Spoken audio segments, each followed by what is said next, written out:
সৌদিতে MRP passport সংকটে বিপাকে প্রবাসীরা। ভিসা নবায়ন ও কর্মসংস্থান নিয়ে অনিশ্চয়তা, দূতাবাসের হস্তক্ষেপ দাবি।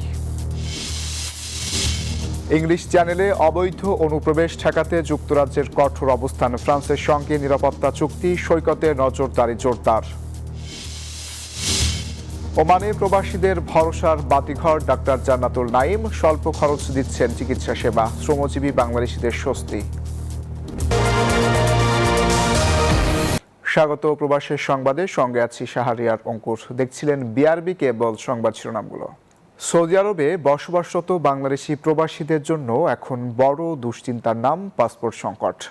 সময়মতো এমআরপি পাসপোর্ট না পাওয়ায় ভিসা নবায়ন ও কর্মসংস্থান নিয়ে অনিশ্চয়তায় পড়েছেন হাজারো শ্রমিক। দ্রুত সমাধানে দূতাবাস ও সরকারের জরুরি হস্তক্ষেপ চাইছেন তারা। সৌদি আরবের রিয়াদ থেকে রুস্তুম খানের তথ্যচিত্রের রিপোর্ট। মধ্যপ্রাচ্যের দেশ সৌদি আরব বাংলাদেশের সবচেয়ে বড় শ্রমবাজার। রেমিটেন্স আয়ের অন্যতম প্রধান উৎস এই দেশ। তবে সম্ভাবনার পাশাপাশি রয়েছে নানা চ্যালেঞ্জ। ভিসা জটিলতা, শ্রম অধিকার না পাওয়া, বেতন বকেয়া পড়া, এসব সমস্যায় জর্জরিত প্রবাসীরা। আর তার উপরে যোগ হয়েছে পাসপোর্ট সংক্রান্ত সমস্যা। সম্প্রতি সেই পাসপোর্ট সংকটই ভয়াবহ রূপ নিয়েছে। অভিযোগ উঠেছে দূতাবাসে 4 মাসেরও বেশি সময় ধরে জমা পড়ে আছে এমআরপি পাসপোর্ট। ডেলিভারি বন্ধ থাকায় এ পরিস্থিতি। আকামা নবায়ন, ভিসা প্রক্রিয়া, চাকরি ধরে রাখা সহ সবকিছুই এখন ঝুঁকির মুখে। আমরা যে এমআরপি পাসপোর্ট যা আছে তার যদি পুনরায় চালু হয় আমাদের জন্য বেটার হয়, আর যদি না হয় এমআরপি অনুযায়ী যদি এই পাসপোর্টটা সরাসরি যা আছে আমাদের এখানে তাই। বাংলাদেশ থেকে এমআরপি যে আবেদনগুলো তারা গ্রহণ করেছে সেই পাসপোর্টগুলো আসতেছে না, এবং যারা ই পাসপোর্ট আবেদন করেছে সেই পাসপোর্টগুলো আসতেছে না। আমাদের একটাই আকুল আবেদন, প্রবাসীদের সমস্যাগুলো আছে সেগুলো সমাধান করতে দ্রুত গতিতে। দ্রুত সমস্যার সমাধান না হলে বড় ধরনের সংকটে পড়তে পারেন হাজারো শ্রমজীবী বাংলাদেশি। এক্ষেত্রে দূতাবাসের হস্তক্ষেপ কামনা করেন তারা। Desk report, news 24। অবৈধ অভিবাসীদের অনুপ্রবেশ ঠেকাতে এবার কঠোর অবস্থান নিয়েছে যুক্তরাজ্য। ইংলিশ চ্যানেল হয়ে অভিবাসীদের অনুপ্রবেশ বন্ধ করতে ফ্রান্সের সাথে 3 বছর মেয়াদী সীমান্ত নিরাপত্তা চুক্তি করেছে দেশটি। চুক্তি অনুযায়ী ফ্রান্সকে 89 কোটি 20 লাখ ডলার দেবে যুক্তরাজ্য, আর বিনিময়ে ফ্রান্স সৈকতে নজরদারি বাড়ানো, দাঙ্গা পুলিশ মোতায়েন সহ নানা পদক্ষেপ নেওয়ার প্রতিশ্রুতি দিয়েছে। ইংলিশ চ্যানেলের উত্তাল জলরাশি, যার মধ্য দিয়ে জীবনের ঝুঁকি নিয়ে ছোট নৌকায় করে এভাবেই উন্নত জীবনের আশায় ইংল্যান্ডে পাড়ি জমানোর চেষ্টা করেছেন অভিবাসীরা। তবে অভিবাসীদের অনুপ্রবেশ ঠেকাতে এবার কঠিন সিদ্ধান্ত নিয়েছে যুক্তরাজ্য ও ফ্রান্স। এতে 3 বছরের এক নিরাপত্তা চুক্তিতে পৌঁছেছে দুই দেশ, যেখানে ফ্রান্সকে 89 কোটি 20 লাখ ডলার বরাদ্দ দিয়েছে যুক্তরাজ্য। তবে চুক্তির শর্ত অনুযায়ী এই বিশাল অর্থের বড় অংশ, প্রায় 68 কোটি ডলার ব্যয় হবে উত্তর ফ্রান্সের সৈকতগুলোতে নজরদারি বাড়াতে। সেই সাথে ফরাসি উপকূলগুলোতে মোতায়েন থাকবে 1100 আইন প্রয়োগকারী, গোয়েন্দা ও সামরিক সদস্য।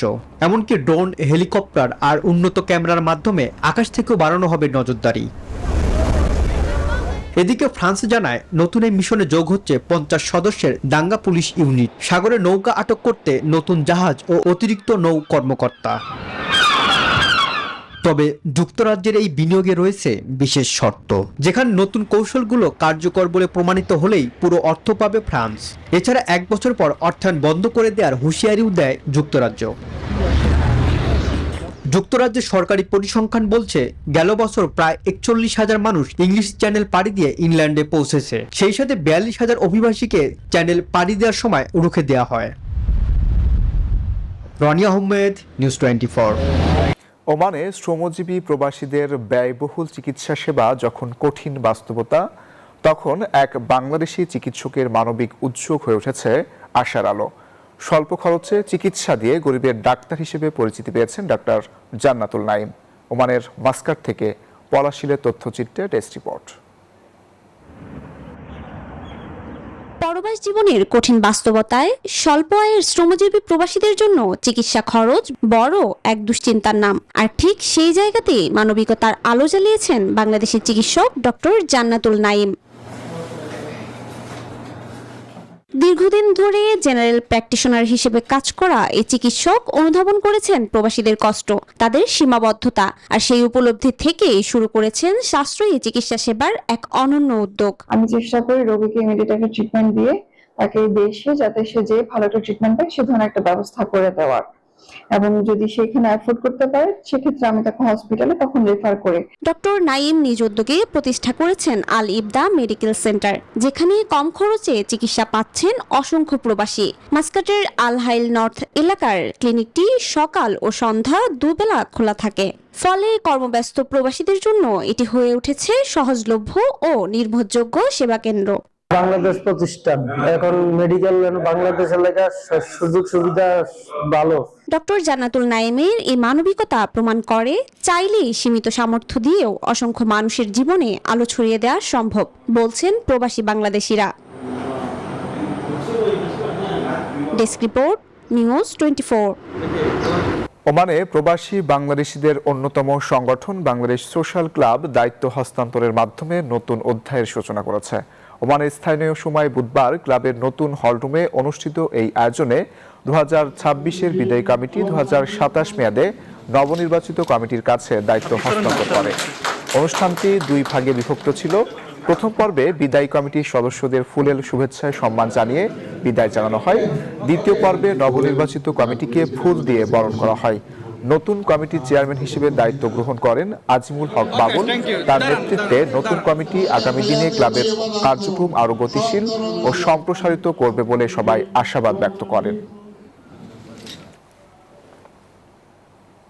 আগামী শুক্রবারে ইরান যুক্তরাষ্ট্রের আলোচনা হতে পারে বুধবার, এমন দাবি করেছেন মার্কিন প্রেসিডেন্ট ডোনাল্ড ট্রাম্প। তবে যুদ্ধবিরতির মেয়াদ নিয়ে রয়েছে ধোঁয়াশা। ইরান বলছে আলোচনায় প্রধান বাধা মার্কিন নৌ অবরোধ আর হুমকি। এমন পরিস্থিতিতে যুদ্ধবিরতির কার্যকারিতা নিয়ে সন্দিহান তেহরানের সাধারণ মানুষ। অচলাবস্থা নিরসনে সব পক্ষকে আলোচনার টেবিলে বসার আহ্বান জানিয়েছে জাতিসংঘ। এবার ইরানের সঙ্গে শুক্রবারের মধ্যেই শান্তি আলোচনা শুরুর সম্ভাবনার কথা জানালেন মার্কিন প্রেসিডেন্ট ডোনাল্ড ট্রাম্প। তবে হোয়াইট হাউস বলছে যুদ্ধবিরতির কোনো নির্দিষ্ট সময়সীমা নেই। এর মেয়াদ কখন শেষ হবে সেই সিদ্ধান্ত নেবেন প্রেসিডেন্ট নিজেই। অন্যদিকে ইরানের প্রেসিডেন্ট মাসুদ পেজেশকিয়ান জানিয়েছেন তার দেশ আলোচনার জন্য প্রস্তুত। তবে তার মতে প্রতিশ্রুতি ভঙ্গ, অবরোধ এবং হুমকি আলোচনার পথে মূল বাধা। দেশটির পার্লামেন্ট স্পিকারও বলেছেন নৌ অবরোধ প্রত্যাহার না হলে হরমুজ প্রণালী খুলে দেয়া সম্ভব নয়। যুদ্ধবিরতির এই ঘোষণায় অবশ্য আস্থা রাখতে পারছেন না ইরানের সাধারণ মানুষ। তেহরানের বাসিন্দাদের আশঙ্কা এটি শান্তি আলোচনার পথ নয়, বরং নতুন করে যুদ্ধের প্রস্তুতি নিচ্ছে ওয়াশিংটন। তাই আলোচনার টেবিলে ইতিবাচক কোনো সমাধানের সম্ভাবনা দেখছেন না তারা। মার্কিন নীতিতে পরিবর্তন না এলে এই ধরনের আলোচনা কার্যত নিষ্ফল, আর সেই পরিবর্তন ঘটার সম্ভাবনা প্রায় নেই বললেই চলে। এমন পরিস্থিতিতে সব পক্ষকে সংযম দেখানোর আহ্বান জানিয়েছে জাতিসংঘ। আলোচনার মাধ্যমে একটি টেকসই ও স্থায়ী সমাধানে পৌঁছানোর উপর গুরুত্ব আরোপ করেছে সংস্থাটি। নিবির আমিন, নিউজ 24। নানা নাটকীয়তার মধ্য দিয়ে শেষ হলো ভারতের পশ্চিমবঙ্গ রাজ্যের বিধানসভা নির্বাচনের প্রথম দফার ভোট গ্রহণ। সার্বিক পরিস্থিতি সন্তোষজনক হলেও একাধিক কেন্দ্রে সহিংসতার অভিযোগ উঠেছে। তৃণমূলের মসনদে টিকে থাকা আর বিজেপির ক্ষমতা দখলের লড়াইয়ে কে এগিয়ে তা জানতে অপেক্ষা করতে হবে 4 মে পর্যন্ত। এদিকে ভোট শেষে ফলাফলের আশায় তামিলনাড়ু রাজ্য। নিরাপত্তায় মোতায়েন 2 লাখ সেনা, আকাশে বিমান বাহিনীর হেলিকপ্টার। তবুও হট্টগোল এড়ানো গেল না ভারতের পশ্চিমবঙ্গ রাজ্যের বিধানসভা নির্বাচনের প্রথম দফা ভোট গ্রহণে। মালদা, দক্ষিণ দিনাজপুর, লাভপুরে বিজেপি প্রার্থী ও পোলিং এজেন্টদের উপর তৃণমূল সমর্থকদের হামলার অভিযোগ উঠেছে। দক্ষিণ আসানসোলে বিজেপি প্রার্থী অগ্নিমিত্রা পালের গাড়ি আক্রমণের শিকার। তুমুল বাগবিতণ্ডা ও হাতাহাতির ছবিও ধরা পড়ে গণমাধ্যমের ক্যামেরায়। দুটো ছেলে এসে অমনি আমার পাজরে একবার বোম ফেলি দিয়ে মাইল দূর। ভোট গ্রহণের সকালটা অত্যন্ত শান্তিপ্রিয় ছিল। দীর্ঘ লাইনের ভোগান্তি ছাপিয়ে ভোটাধিকার প্রয়োগে ব্যস্ত হয়ে পড়েন ভোটাররা। ভোট হয়েছে রাজ্যটির 16 জেলায় 152 আসনে। আমাদের এখানে শান্তিপূর্ণ এরিয়া, আমাদের এখানে কোনোদিন সমস্যা হয় না, আমাদের কোনো ঝুট ঝামেলা হয় না। আমরা প্রায় প্রত্যেকবারই এইরকম শান্তিতে আসি, সবাই মিলে ভোট দিয়ে চলে যাই। তবে গেরুয়া শিবিরের বিরুদ্ধে উস্কানি ও আচরণবিধি লঙ্ঘনের অভিযোগ করেছে তৃণমূল। ভোট শুরুর কয়েক ঘন্টায় 350 অভিযোগ জমা পড়ে নির্বাচন কমিশনে। এদিকে পশ্চিমবঙ্গের পাশাপাশি তামিলনাড়ুতে 234টি আসনে ভোট হয়েছে। জয়ের আশায় আছেন দক্ষিণের তারকা থালাপাতি বিজয়। একাধিক এলাকায় ভোট বর্জনের খবরও এসেছে। নীরব দাস, নিউজ 24। জ্বালানি তেলের দাম বাড়ানোর পর এবার বাড়ল গণপরিবহনের ভাড়া। সব রুটেই প্রতি কিলোমিটারে ভাড়া বেড়েছে 11 পয়সা করে। ফলে ঢাকা ও চট্টগ্রাম মহানগরে ভাড়া প্রতি কিলোমিটারে দাঁড়িয়েছে 2 টাকা 53 পয়সায়, আর দূরপাল্লার জন্য 2 টাকা 23 পয়সা। আন্তনগরের ভাড়া হবে প্রতি কিলোমিটারে 2 টাকা 43 পয়সা করে। সচিবালয়ে সংবাদ সম্মেলনে এসব তথ্য জানান সড়কমন্ত্রী। জানান, রেল ও লঞ্চের ভাড়া বাড়ছে না এখনই। 1.5 মাসের বেশি সময় ধরে দেশ জুড়ে ফিলিং স্টেশনে চরম ভোগান্তি। ঘন্টার পর ঘন্টা অপেক্ষা, পর্যাপ্ত তেল না পাওয়া এখন প্রতিদিনের চিত্র। সম্প্রতি বাড়ানো হয়েছে সব ধরনের জ্বালানি তেলের দাম। এরপরও চাহিদা অনুযায়ী তেল মিলছে না, তাই ক্ষোভও বাড়ছে। স্টেশন থেকে শুরু করে এবার বাড়ানো হলো গণপরিবহনের ভাড়া।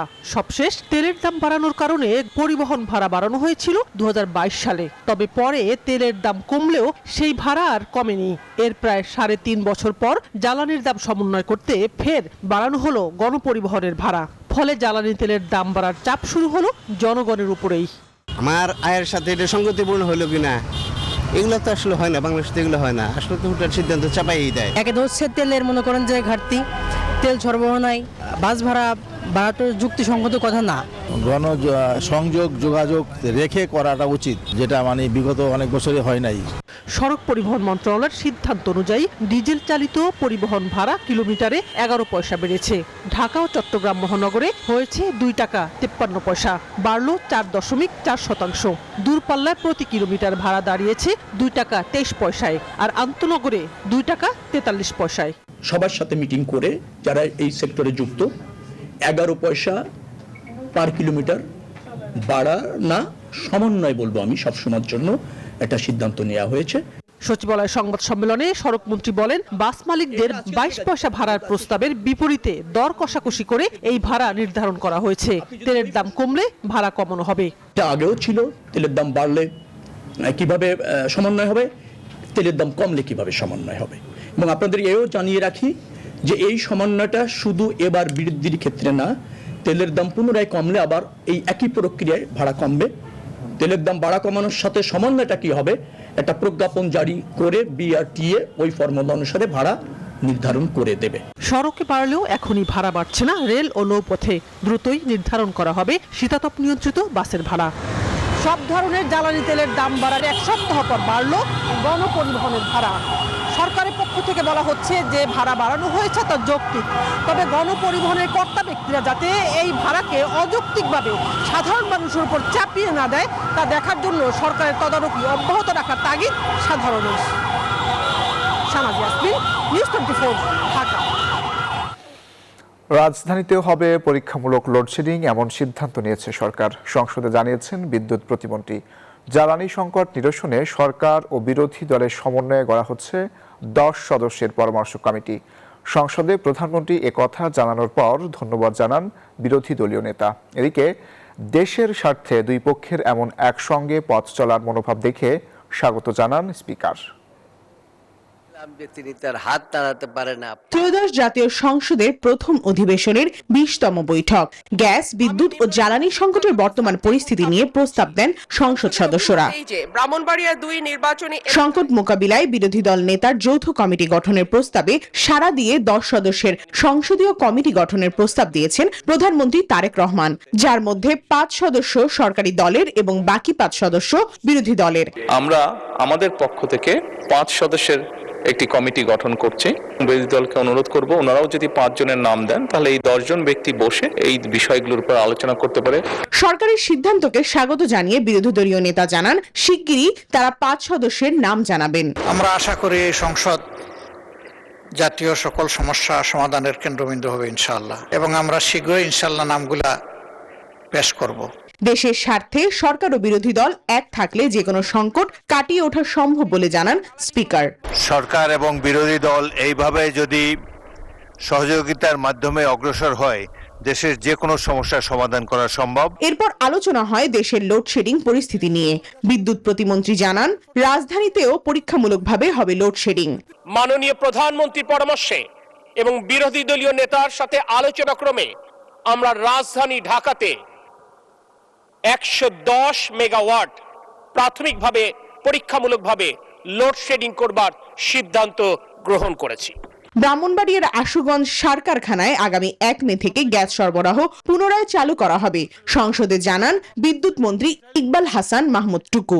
দেশীয় গ্যাস ফিল্ড যেগুলো পরিত্যক্ত হয়ে গেছে, তার মধ্যে যে লেফটওভার গ্যাস আছে সেগুলোকে উত্তোলন করে আমাদের ডোমেস্টিক চাহিদা মেটানোর চেষ্টা করব। প্রমা চৌধুরী, নিউজ 24, ঢাকা। গরমের সঙ্গে পাল্লা দিয়ে বেড়ে চলেছে লোডশেডিং। শহরে বিদ্যুৎ বিভ্রাট কিছুটা কম হলেও গ্রামাঞ্চলে বিদ্যুতের অভাব এখন প্রকট। বিদ্যুৎ বিভ্রাটের কারণে ক্ষতির মুখে পড়ছেন ক্ষুদ্র ব্যবসায়ী ও উদ্যোক্তারা। সরকার হিসেবে চাহিদার তুলনায় বিদ্যুৎ উৎপাদনে ঘাটতি আছে প্রায় 2000 মেগাওয়াট, যা সমন্বয় করতে লোডশেডিং করতে হচ্ছে। বৈশাখের শুরুতেই রাজধানী ঢাকাসহ 3 বিভাগের অন্তত 24 জেলায় চলছে তীব্র দাবদাহ। প্রচণ্ড এই গরমের মধ্যে ঘন ঘন লোডশেডিং মানুষের জীবন বিপর্যস্ত করে তুলেছে। বিশেষ করে গ্রামাঞ্চলে লোডশেডিংয়ের চিত্র ভয়াবহ রূপ নিয়েছে। দেশের পল্লী অঞ্চলে বিদ্যুৎ সরবরাহকারী সংস্থা REB বলছে, চাহিদার 35% বিদ্যুৎ কম পাওয়া যাচ্ছে, যার প্রত্যক্ষ প্রভাব পড়ছে কৃষি এবং উৎপাদনে। গ্রামে গঞ্জে আমাদের মনে হচ্ছে যে এই বাসাবাড়িতে যে বিদ্যুৎ সংযোগ সেটাই বোধহয় আমাদের একটা বড় সমস্যা। তার চাইতে বড় বিষয় হচ্ছে যে লক্ষ লক্ষ এন্টারপ্রাইজ, সেখানে micro, small, medium enterprise, cottage industry, এটা কিন্তু বিদ্যুতের উপরে বহুলাংশে নির্ভরশীল। এবং যেহেতু গ্রামে এখন দেখা যাচ্ছে 8 থেকে 12 ঘন্টা করে বিদ্যুৎ থাকছে না, এবং শহরে আমরা সেটা খুব বেশি বুঝতে পারছি না, বিশেষ করে যে রাজধানী শহরে থেকে বোঝা যায় না, কিন্তু এই ঢাকার বাইরে গেলে যদি আমরা গ্রামে যাচ্ছি তখন কিন্তু বিদ্যুতের জন্য হাহাকার। বিদ্যুৎ খাত সংশ্লিষ্টরা বলছেন, সারা দেশে বিদ্যুতের চাহিদা এবার 18,500 মেগাওয়াট হতে পারে। এখন পর্যন্ত সর্বোচ্চ বিদ্যুতের উৎপাদন হয়েছে 16,500 মেগাওয়াট। গ্যাস ও জ্বালানির সংকটে সক্ষমতার অনেক কম বিদ্যুৎ উৎপাদন হচ্ছে, যে কারণে লোডশেডিং হচ্ছে। আদানি থেকে যে বিদ্যুৎ উৎপাদন আমরা আমদানি করে থাকি তার একটা ইউনিট কারিগরি কারণে সেটা সংকটে পড়েছে। 26 তারিখে আদানির সেকেন্ড ইউনিটটা ঠিক হয়ে যাবে, আমরা বিদ্যুৎ সরবরাহ পেয়ে যাব। বাঁশখালীতে SS পাওয়ারের একটা IPP প্ল্যান্ট আছে, সেখান থেকে একটা ইউনিটের বিদ্যুৎ বিভ্রাটের কারণে প্রায় 650 মেগাওয়াট বিদ্যুৎ আমরা কম পাচ্ছি। সব মিলিয়ে 28 তারিখ পর্যন্ত আমরা বোধহয় প্রায় 1300 মেগাওয়াট বাড়তি বিদ্যুৎ দিতে পারবো। তথ্য বলছে, দেশের 136টি বিদ্যুৎ কেন্দ্রের মধ্যে বুধবার বন্ধ ছিল 47টি। এর 27টি বন্ধ ছিল জ্বালানির অভাবে। এই জ্বালানি বিশেষজ্ঞ মনে করেন, দেশের প্রাকৃতিক গ্যাস ও কয়লার যে মজুদ আছে তা উত্তোলনে মনোযোগী হলে ভবিষ্যতে জ্বালানি সংকট মোকাবেলা করা সম্ভব হবে। একটা মাইন্ডসেটের দরকার। এই বোধটা আমার মনে হয় অতটা সজাগ নয় সরকারের মধ্যে, যে আমাদের যে পটেনশিয়ালিটিটা আছে বাংলাদেশে, সেটা যে আমাদেরকে উপরের দিকে উঠায় নিয়ে যেতে পারে এই গ্যাসের ক্ষেত্রে বিশেষ করে, সেই বোধটা আমার মনে হয় অতটা কার্যকরভাবে নাই। সংকটের এই সময়ে গ্রাম ও শহরে লোডশেডিংয়ে সমতা নিশ্চিত করার তাগিদ দিচ্ছেন বিদ্যুৎ ও জ্বালানি বিশেষজ্ঞরা। শাহ আলী জয়, নিউজ 24, ঢাকা। দেশের বিভিন্ন স্থানে অনুভূত হচ্ছে গ্রীষ্মের খরতাপ, বাড়ছে রোদের তীব্রতা, চোটের দাবদাহে অতিষ্ঠ হয়ে উঠছে জনজীবন, বাড়ছে হিট স্ট্রোক সহ নানা স্বাস্থ্য ঝুঁকি। এর মাঝে রাজশাহী বিভাগে 40 ডিগ্রি সেলসিয়াস ছুঁয়েছে তাপমাত্রার পারদ। প্রতিনিধিদের পাঠানো তথ্য, চিত্রের রিপোর্ট। চৈত্রের দাবদাহে বিপর্যস্ত হয়ে পড়েছে দেশের বিভিন্ন অঞ্চলের জনজীবন। বিশেষ করে উত্তর ও পশ্চিমাঞ্চলের তাপমাত্রা 40 ডিগ্রি সেলসিয়াসে ছুঁয়েছে। আবহাওয়া অধিদপ্তরের সর্বশেষ তথ্য অনুযায়ী রাজশাহী সহ দেশের 27 জেলার উপর দিয়ে বয়ে যাচ্ছে মৃদু থেকে মাঝারি তাপমাত্রা। একদিকে তীব্র গরম, অন্যদিকে ঘন ঘন লোডশেডিংয়ে অতিষ্ঠ বগুড়ার জনজীবন। গরম থেকে বাঁচতে ছায়াযুক্ত স্থান ও ছাতা ব্যবহার করছেন সাধারণ মানুষ। তীব্র গরমে গা ঘামে যাচ্ছে, তৃষ্ণা লাগতেছে, অতিরিক্ত গরমের তাপমাত্রায় খুব কষ্ট হচ্ছে। মাথা টিস মারে, তারপরে হয়তো গলা শুকে ওঠে। বগুড়ায় বৃহস্পতিবার 33.6 ডিগ্রি সেলসিয়াস সর্বোচ্চ তাপমাত্রা রেকর্ড করেছে আবহাওয়া অফিস। তীব্র গরমে হিটস্ট্রোকের ঝুঁকি কমাতে নানা পরামর্শ দিয়ে যাচ্ছেন চিকিৎসকরা।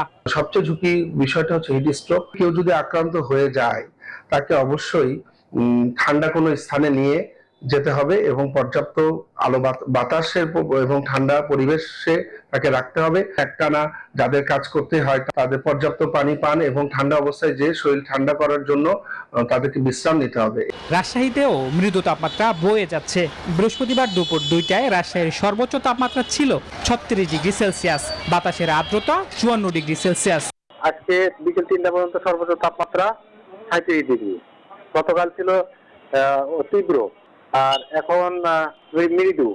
এছাড়াও ঢাকা, টাঙ্গাইল, ফরিদপুর, মাদারীপুর, দিনাজপুর, ব্রাহ্মণবাড়িয়া, রাঙামাটি ও বান্দরবান জেলার উপর দিয়ে মৃদু থেকে মাঝারি ধরনের তাপমাত্রা বয়ে যাচ্ছে। তবে আগামী 25 এপ্রিল থেকে পরিস্থিতি কিছুটা উন্নত হতে পারে বলে জানায় আবহাওয়া অফিস। Desk report, news 24। শেষ ওয়ানডেতে নিউজিল্যান্ডকে 55 রানে হারিয়ে 2-1 ব্যবধানে সিরিজ জিতল বাংলাদেশ। ব্যাট হাতে নাজমুল শান্ত সেঞ্চুরি আর বল হাতে মুস্তাফিজুর রহমানের 5 উইকেটের দিনে কিউদের সাথে বাংলার ছেলেদের স্বস্তির সিরিজ জয়। ওয়ানডে ক্যারিয়ারে 4র্থ সেঞ্চুরির দেখা পেয়েছেন ম্যাচ সেরা শান্ত, আর মুস্তাফিজ ষষ্ঠবারের মতো তুলে নিয়েছে 5 উইকেট। সিরিজ সেরা নাহিদ রানা। ট্রফি হাতে সাগরিকায় মিরাজদের উচ্ছ্বাস, কারণ টাইগারদের টানা তৃতীয় ওয়ানডে সিরিজ জয়। ওয়েস্ট ইন্ডিজ পাকিস্তানের পর নিউজিল্যান্ডের সাথে 2-1 ব্যবধানে সিরিজ জিতে নিয়েছে বাংলার ছেলেরা। টস হেরে ব্যাটিংয়ে বাংলাদেশ, বিনা রানে সাইফ হাসানের পতন দিয়ে শুরু। এরপর তানজিদ তামিমও হতাশ করেন। সৌম্য সরকার টাইমে গড়বড় করে 22 গজ ছাড়েন। 32 রানে 3 উইকেট হারানোর পর লিটন দাস ও নাজমুল শান্ত জুটিতে আসে 160 রান। কিউদের বিপক্ষে ঘরের মাটিতে এটি সর্বোচ্চ রানের পার্টনারশিপ। 75 রানে লিটনের বিদায়ে ভাঙে সেই জুটি। এক প্রান্ত আগলে রেখে 20 ম্যাচ আর 2 বছর পর ওয়ানডে ফরম্যাটে সেঞ্চুরি তুলে নেন শান্ত। 9-4 2 ছক্কায় সাজানো তার ইনিংস। শেষ দিকে তাহিদ হৃদয়ের অপরাজিত 33 রানে 8 উইকেটে 265 রান তোলে টাইগাররা। উইল ওরুক নেন 3 উইকেট। জবাবে 61 রানের মধ্যে 3 উইকেট হারায় কিউইরা। গত ম্যাচে দারুণ ব্যাট করা নিক ক্যালি এদিনও পেলেন 50 দেখা। 59 রানে তাকে ফেরান মোস্তাফিজ।